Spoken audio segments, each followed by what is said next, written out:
Halo teman-teman semua, perkenalkan kami dari kelompok 2. Pada kesempatan kali ini, kami akan menjelaskan mengenai Humanistic Rogers.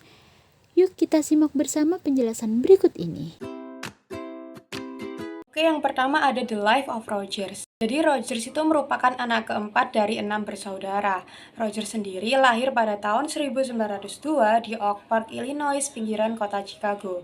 Orang tuanya itu merupakan penganut agama yang sangat ketat dan keras. Jadi Rogers itu kemudian menulis bahwa ajaran fundamentalis orang tuanya mencengkeramnya seperti sebuah hambatan sepanjang masa kanak-kanak dan remajanya. Kemudian Rogers itu menggambarkan dirinya sebagai orang yang pemalu, penyendiri, dan sering tersesat dalam fantasinya. Kesendiriannya membuatnya bergantung pada dirinya dan pengalaman dan pandangan pribadinya tentang dunia. Karakteristik itu tetap melekat padanya sepanjang hidupnya dan menjadi landasan teori kepribadiannya. Dia menyadari betapa kuatnya kesepiannya juga mempengaruhi teori kepribadiannya sendiri. Kemudian, selama 6 bulan perjalanannya di China, ia menulis kepada orang tuanya bahwa filosofi hidupnya berubah. Pandangan keagamaannya telah berubah dari fundamentalis ke liberal. Rogers menyadari bahwa dia bisa memiliki pikirannya sendiri, bisa mengambil kesimpulan sendiri, dan mengambil pendirian yang diyakininya sendiri. Pembebasan dan keyakinannya memperkuat pendapatnya bahwa manusia harus belajar untuk mengandalkan pengalaman, gagasan, dan keyakinan mereka sendiri. Yang kedua, ada the self and the tendency toward actualization. Pertama, self-insight. 10 tahun kemudian, William Kell, salah satu murid Rogers, mencoba memprediksi perilaku tersebut dari anak-anak nakal. Rogers memperkirakan faktor lingkungan keluarga dan sosial interaksi ada korelasi paling kuat dengan perilaku nakal tersebut. Namun dia salah. Faktor yang paling akurat memprediksi perilaku di kemudian hari adalah wawasan diri.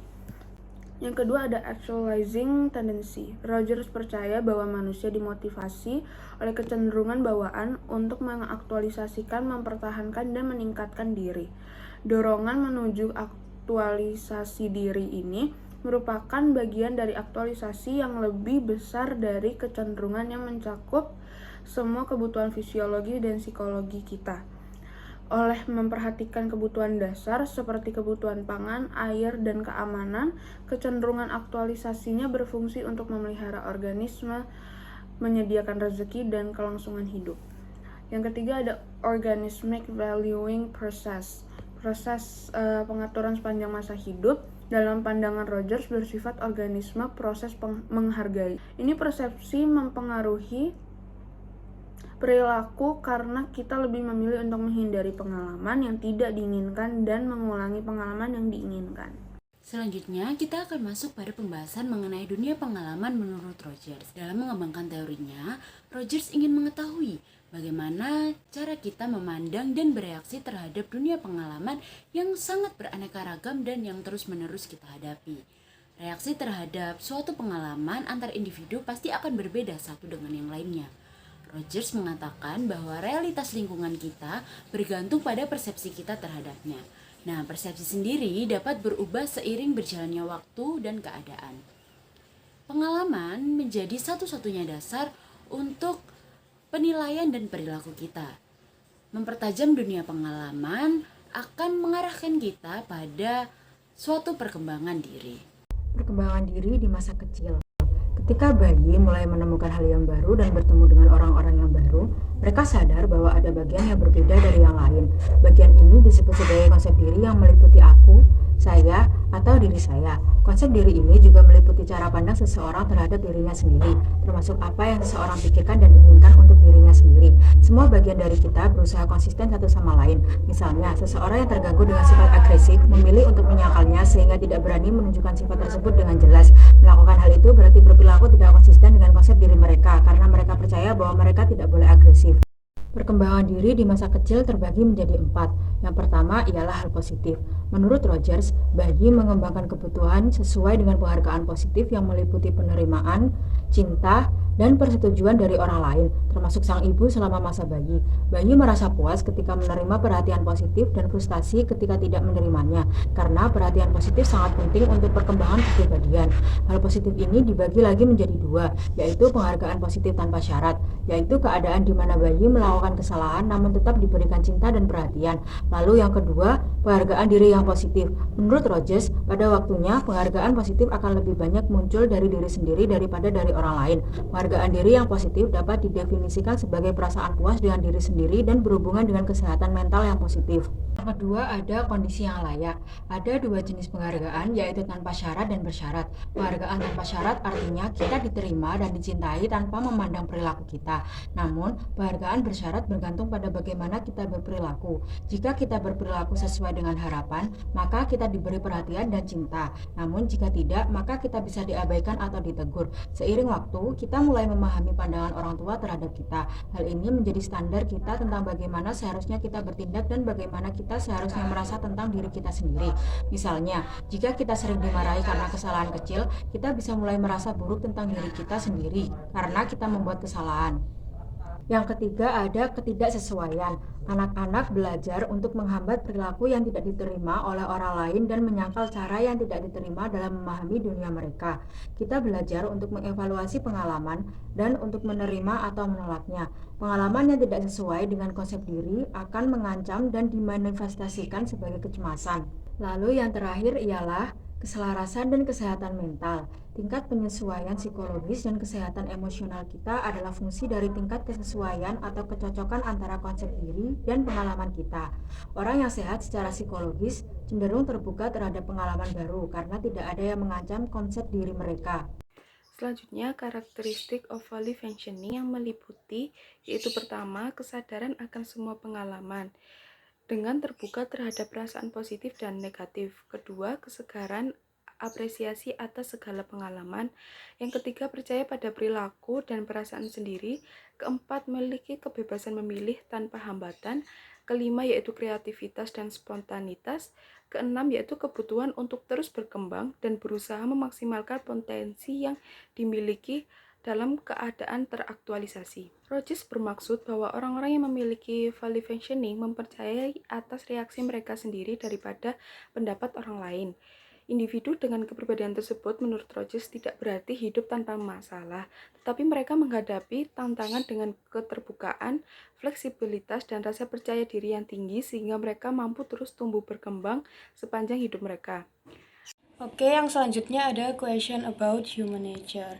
Jadi, Rogers itu berpendapat bahwa aktualisasi adalah bawaan, namun aktualisasi proses lebih dipengaruhi oleh kekuatan sosial dibandingkan kekuatan biologis.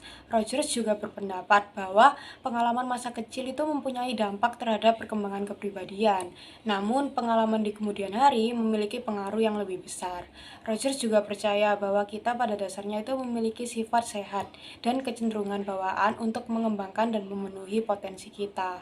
Rogers juga berpendapat bahwa pandangan manusia lebih progresif daripada regresif, menuju pertumbuhan bukan stagnasi. Manusia itu menghadapi dunia secara terbuka bukan secara defensif, dan manusia mencari tantangan dan stimulasi untuk rasa aman dari hal yang sudah dikenal. Kemudian, melalui terapi yang berpusat pada pribadi Rogers, orang dapat mengatasi kesulitan dengan cara menggunakan sumber daya batin mereka dan dorongan bawaan untuk aktualisasi. Yang ketujuh, ada assessment in Rogers theory. Pertama, person-centered therapy. Dalam terapi yang berpusat pada orang, Rogers mengeksplorasi perasaan dan sikap klien terhadapnya, dia sendiri dan terhadap orang lain. Dia mendengarkan tanpa ada prasangka apapun, mencoba memahami dunia pengalaman klien sebagaimana klien melihatnya. Meskipun Rogers menganggap terapi yang berpusat pada orang sebagai satu-satunya pendekatan yang bermanfaat dalam mengambil penilaian kepribadian, dia menyadari bahwa hal itu tidaklah sempurna. Dengan berfokus pada pengalaman subjektif, terapis hanya belajar tentang peristiwa-peristiwa yang diungkapkan dari klien secara sadar.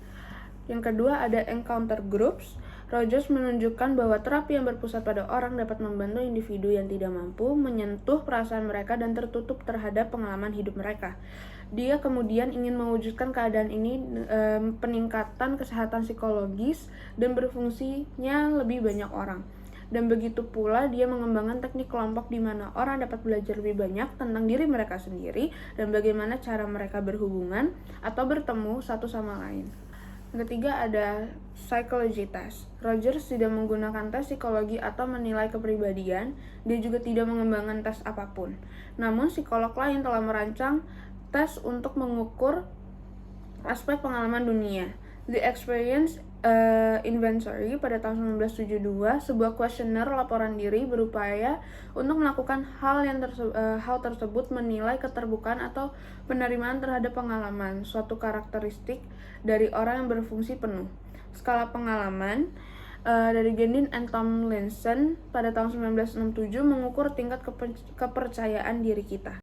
Selanjutnya masuk pada pembahasan mengenai penelitian dari Rogers. Rogers percaya bahwa wawancara yang berpusat pada orang yang mengandalkan laporan diri klien memiliki nilai yang lebih besar dibandingkan metode eksperimental.